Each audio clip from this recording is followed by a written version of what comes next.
আসসালামু আলাইকুম, আমি সাজু মাহমুদ। তো আজকে আমরা রাজশাহীর যে মনোমুগ্ধকর প্রাকৃতিক সৌন্দর্য আপনাদেরকে আমাদের এই মুঠোফোনের মাধ্যমে ভিডিও ধারণ করে আপনাদেরকে দেখানোর চেষ্টা করছি। আমরা রাজশাহীর এখন রাজীব চত্বরের দৃশ্য দেখানোর চেষ্টা করছি। এটি রেলগেট হতে লক্ষ্মীপুরের যে রাস্তার দৃশ্য দেখতে পাচ্ছেন।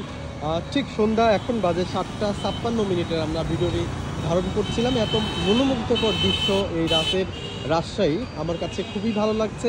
আপনাদের কাছে কেমন লাগছে আমাদেরকে কমেন্টের মাধ্যমে জানানোর চেষ্টা করবেন, এবং ভিডিওটি যদি ভালো লেগে থাকে অবশ্যই শেয়ার দিয়ে আপনাদের বন্ধুদের দেখানোর সুযোগ করে দেবেন।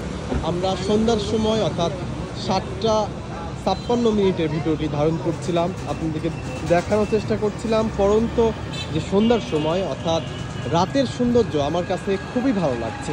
আপনারা আমাদের ভিডিওটি কোথায় থেকে দেখছেন আমাদেরকে কমেন্টের মাধ্যমে জানানোর চেষ্টা করবেন। আমাদের ভিডিওটি যদি ভালো লেগে থাকে লাইক কমেন্ট শেয়ারের মাধ্যমে আপনাদের বন্ধুদের দেখানোর সুযোগ করে দেবেন। আমি রাজশাহীর সৌন্দর্যগুলো তুলে ধরার চেষ্টা করি, সবসময় রাজশাহীর ঐতিহ্যকে তুলে ধরার চেষ্টা করি। আমি সবসময় গ্রামীণ জনজীবন, রাস্তার সৌন্দর্য, রাজশাহীর শহরের যে সৌন্দর্য সেগুলো তুলে ধরার চেষ্টা করি।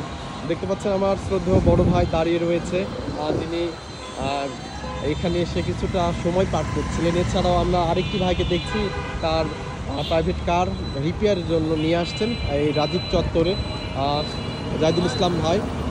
আমরা সেটিও দেখানোর চেষ্টা করছি। তবে রাজশাহীর যে সৌন্দর্যগুলো আমার কাছে খুবই ভালো লাগে। আপনাদের কাছে কেমন লাগে আমাদেরকে কমেন্টের মাধ্যমে জানানোর চেষ্টা করবেন। আমরা সবসময় চেষ্টা করি রাজশাহীর সৌন্দর্য, রাজশাহীর ঐতিহ্য, সংস্কৃতি এবং গ্রামীণ জনজীবনের যে দৃশ্যগুলো তুলে ধরার চেষ্টা করি। তো আমাদের ভিডিওটি আসলে আপনাদের কাছে কেমন লাগে আমাদেরকে আসলে কমেন্টের মাধ্যমে জানালে আমরা বুঝতে পারবো, এবং আমরা উদ্বুদ্ধ হব আরও ভালো কিছু তুলে ধরার। আমরা সেই দৃশ্যটি একটু যদি আপনাদেরকে ঘুরিয়ে দেখাই, দেখতে পাচ্ছেন প্রাকৃতিক গাছপালার দৃশ্য, পুরো রাস্তা, রাজশাহী শহর আমার কাছে খুবই ভালো লাগে। আপনাদের কাছে কেমন লাগে আমাদেরকে কমেন্টের মাধ্যমে জানানোর চেষ্টা করবেন। রাজশাহী শহর একটি প্রাণবন্ত একটি শহর, যেটি শিক্ষানগরী এবং রাজশাহী বিভাগীয় একটি শহর, যা সারা বাংলাদেশের মানুষের কাছে একটি ভালো লাগার অনুভূতির একটি জায়গা। আমাদের প্রাণের রাশি দেখতে পাচ্ছেন, গাছের সবুজ নগরী, গাছপালায় খুবই সৌন্দর্য দৃশ্য, মনোমুগ্ধকর দৃশ্যগুলো ফুটে ওঠে। আমাদের এই ভিডিওটি দেখলে হয়তো আপনারা বুঝতে পারবেন। আর রাস্তার চারপাশের সৌন্দর্য নিয়ে কিন্তু আমাদের রাজশাহী, আর দেখতে পাচ্ছেন রাজশাহী কিন্তু এটি বাংলাদেশের অন্যতম একটি বিভাগ, যা কয়েকদিনের মধ্যেই স্মার্ট বাংলাদেশ হিসেবে গড়ে উঠবে, সেটি আমাদের প্রাণের রাজশাহী শহর।